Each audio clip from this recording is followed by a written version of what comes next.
सत साहेब, बंदी छोड़ की अपार दया से हम लगातार उनके अनमोल वाणी पे विचार करते आ रहे हैं। इसी के साथ साथ हम बंदी छोड़ के ही साक्षात अवतार सतगुरु ब्रह्म सागर भूरी वालों के जीवन लीलाओं का वर्णन भी ले रहे थे। तो बंदी छोड़ सतगुरु ब्रह्म सागर भूरी वालों ने अपने जीवन काल के समय में श्री बंदी छोड़ ने गांव मालेवाड़ में एक भंडारा किया था। उस भंडारे में बंदी छोड़ ने कुछ बातें कही थी जिसको सभी ने सुना और जिन्होंने बाद में वो बातें हमें बताई।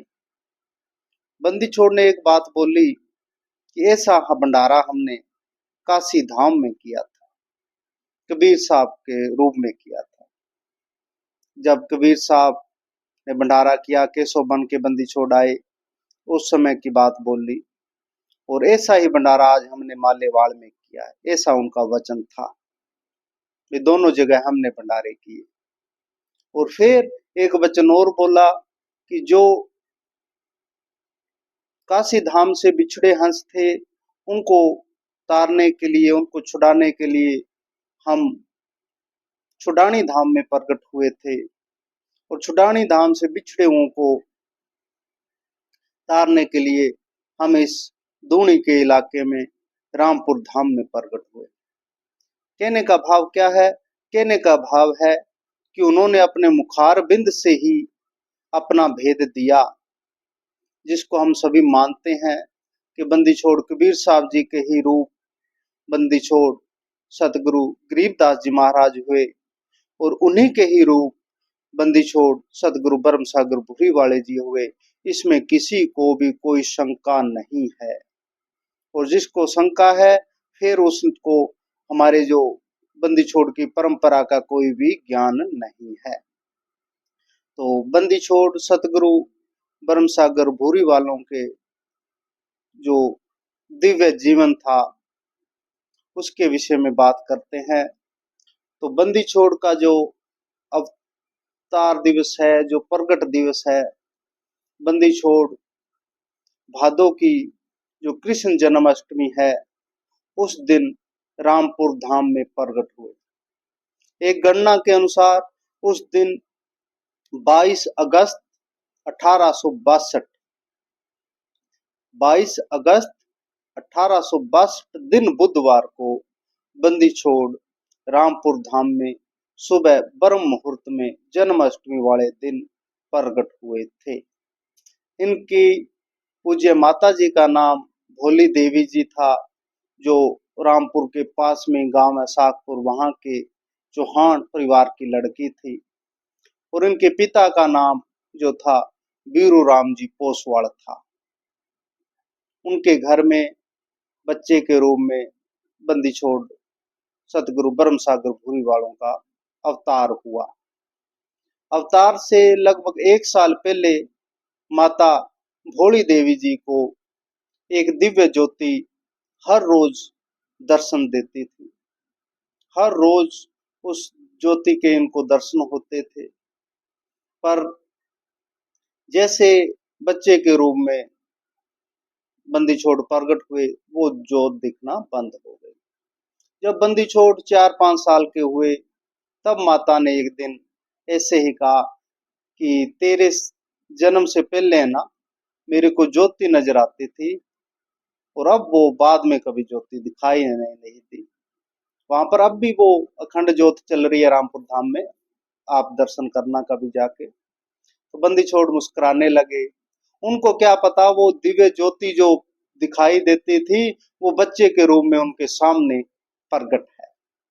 ऐसे बंदी छोड़ थे। तो इनका जो जन्म का नाम परिवार वालों ने रखा वो था गंगाराम। प्यार से नाम रखा इनका गंगाराम, और उसी नाम से ये फिर परिवार में जाने गए। जब बच्चा थोड़ा सा 7-8 महीनों का था, कटाई का समय था, तो उस समय बहुत ये गरीब इलाका था, बहुत ज्यादा गरीब इलाका था। तो इनके जो माता पिता थे वो फसल कटाई करने के लिए खेत में जाते थे, और बच्चे को भी लेके गए और इनको पेड़ की छांव में सुला दिया। बच्चा सो गया, वो कटाई कर रहे हैं। पर जो छाया होती है किसी भी पेड़ की होती है, कोई भी छाया होती है, हर पल बदल रही होती है। अभी इधर इस साइड है, दूसरी पल दूसरी साइड हो जाती है। हौली हौली छाया इनके मुखारबिंद से दूर हो गई। जो ये छांव में थे, इनको धूप आ गई। तो इतने में क्या हुआ, एक बहुत बड़ा काला शेषनाग आया। उसने अपना फन फैला दिया। फन फैला के जो है बच्चे के मुखारबिंद पर उसने छाया की। माता को कुछ समय बाद याद आया कि बच्चे को धूप ना आ गई हो, जाके देखती हूँ। तो जैसे माता आई तो देखा भी एक बहुत बड़ा सांप अपने फन से बच्चे का मुंह पर छाया कर रहा है। उसने बहुत जोर से चीख मारी, बाकी परिवार के भी आ गए, बाकी आसपास के जो काम कर रहे थे वो भी आ गए। उन्होंने थोड़ा सा शोर किया, भाई कहीं बच्चे को नुकसान ना पहुंचा दे, इतना बड़ा सर्प है।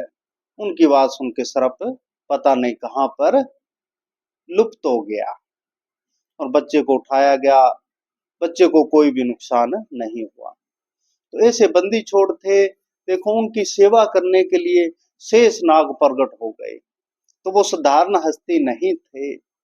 अगर कोई उनको साधारण मानता है तो उसकी बुद्धि ना समझ वाली है। ऐसे ही बंदी छोड़ जो थे, जब 5-7 साल के थे, तो इस साइड में अभी भी बहुत पशुपालन करते हैं, गायों का बहुत पालन होता है, गौशालाएं बहुत हैं।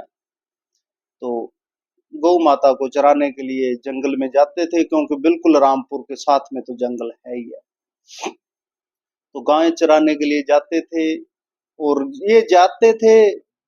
इन सतगुरु तो सतगुरु होते हैं, इनकी तो जो अवस्था ही है बहुत उच्च अवस्था होती है। बचपन से ही वो उच्च अवस्था के थे, और कहीं भी जाना तो बैठ जाना, समाधि अवस्था में बैठ जाना। और जब समाधि अवस्था में बैठ गए तो उसके बाद तो उनको कोई खोज खबर ही नहीं होती थी भी कहाँ बैठे होकर कितना समय बीत गया। पशु जो थे, जो गायें थी, जो बाकी डंगर थे, वो भी अपना भोजन करके जंगल में और उनके पास आके चारों ओर बैठ जाना। और जब इन्होंने समाधि हटना तो इनके आगे पीछे पीछे चल के घर पे आ जाना। तो कभी कभी ऐसा होता था कि जो मतलब ये समाधि थे होते थे, लेट हो जाते थे, ऐसे मान लो, तो अंधेरा सा होने लगता, तब कोई इनको उठाता, जहाँ ये आप उठते, तो आते तो अंधेरा हो जाता। उस समय लाइट लूट तो होती नहीं थी।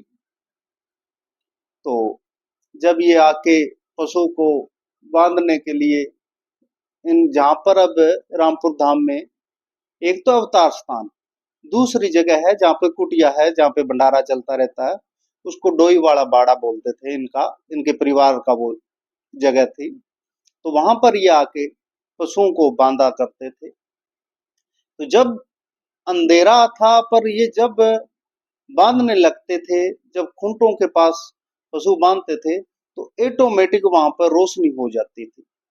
गांव वालों ने, कईयों ने देखा, अलग अलग समय में देखा कि जब ये गंगाराम जो है ना पशु बांधता है, पता नहीं इसके पास क्या है।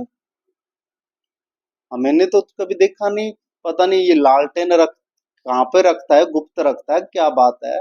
जब ये बांधता है तो वहां पे रोशनी होती है खूंटे के पास में। तो बाद में बाकियों ने पूछा भी, गंगाराम,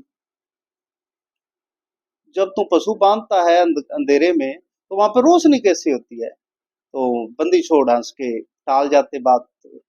पर लोगों को पूरा पक्का विश्वास हो गया था वे जिसके मुख पर शेषनाग आके छाया कर सकता है, जिसकी इतनी छोटी अवस्था में घंटों तक समाधि लग सकती है, और जो जहां चाहता है वहां पर रोशनी हो जाती है तो वो बच्चा साधारण नहीं है। और एक और, जब बंदी छोड़ सतगुरु ब्रह्म सागर भूरी वालों का जो जन्म था, अवतार था, प्रकट दिवस था, तो वो था कृष्ण जन्माष्टमी पे। और जो हमारा ये गुज्जर समाज है, भगवान कृष्ण को अपना इष्ट मानता है और इनको भी भगवान कृष्ण के समकक्ष ही रखने लगा। भी ये जो जन्माष्टमी के दिन हुआ है, इनका प्रकट हुए हैं, तो ये भगवान कृष्ण की ही कोई दिव्य कृति है, ऐसा समाज में उस समय बात पक्की हो गई। तो ये भी ज्यादातर उस डोई वाले बाड़े में रहते थे, वहां पर पशु रखते थे और वहीं पे खाना पीना सोना होता था इनका। तो लोगों ने क्या देखा कि लोगों ने देखा भी जंगल से एक शेर आता है और जहां पर सतगुरु ब्रह्म सागर भूरी वाले जी जिस चारपाई पे, जिस खाट पे विश्राम कर रहे होते, उसकी परिक्रमा करता है, इनके चरणों में अपनी जो जीभ से इनसे चरण काट छूता है। तो सभी एक दो बार, एक ने देखा तो वो तो पागली हो गया एक तरह का, भाई गंगाराम को तो आज शेर खा गया भाई। दूसरे दिन सुबह उसने गांव में हंगामा किया, शेर आया है गंगाराम की चारपाई के पास है, गंगाराम तो गया। जब जाके देखा बाकियों ने तो गंगाराम सतगुरु ब्रह्म सागर भूरी वाले तो आराम से निंद्रा में है। उन्होंने उठाया, कहते क्या हुआ, कि शेर आया था यहाँ पे, कि ना भाई कोई शेर नहीं है, मैं तो यहाँ पे आराम से सो रहा हूँ। वो जिसने देखा था वो कहते मानो ना मानो, शेर आया था, मैंने अपनी आंखों से देखा। उसके बाद में और भी बाद में 2-4 दिन बाद में एक दो ने लुक के छुप के देखना चाहा, भाई क्या सच में शेर आता है कैसे ही है। तो उन्होंने भी बाद में देखा भी जंगल से शेर आता है और महाराज की 3 परिक्रमा करता है, फिर इनके चरण जो है, पगथलियां जो है, उसको अपनी जीभ से चाटता है और फिर वो इनको प्रणाम करके वापस जंगल में चला जाता है। ये जब बात प्रत्यक्ष लोगों ने देख ली तो सबके अंदर विश्वास हो गया कि ये जो है बच्चा जो है साधारण नहीं है, ये कोई बहुत बड़ा अवतार है। ये जो गंगा राम है ये गंगा राम नहीं है, ये परमात्मा की कोई दिव्य अवतार है, पूजनीय है, कि जिसके छोटे से बचपन में ही इतनी इतनी बड़ी चमत्कार की घटनाएं हम देख रहे हैं। और भी अनेकों अनेक चमत्कार इन्होंने बचपन से ही इनके साथ, इनके पास जो आता था वो इनका हो जाता था। जिसके मन में जो भी उपद्रव होता था, टेंशनें होती थी, वो इनके दर्शन करता, इनसे 2 मिनट बात करता तो उसका मन शांत हो जाता था। किसी को भी जो इनके पास आता उसको गुस्सा गासा नहीं आता था, वो शांत हो जाते, शांतचित हो जाते थे और जो था उसमें सबूरी हो जाती थी। और इसके प्रताप थे, इनका प्रताप ही ऐसा था कि वहां पर जो लोगों में थोड़ी सी बुराइयां थी वो भी दूर हो गई और उनका जो सर्कल था रोजी रोटी का वो भी आराम से ठीक से चलने लग गया था। ऐसी ऐसी अनेक इनकी दिव्य लीलाएं हैं, उनका हम समय समय पे होली होली थोड़ा थोड़ा वर्णन करते जाते हैं।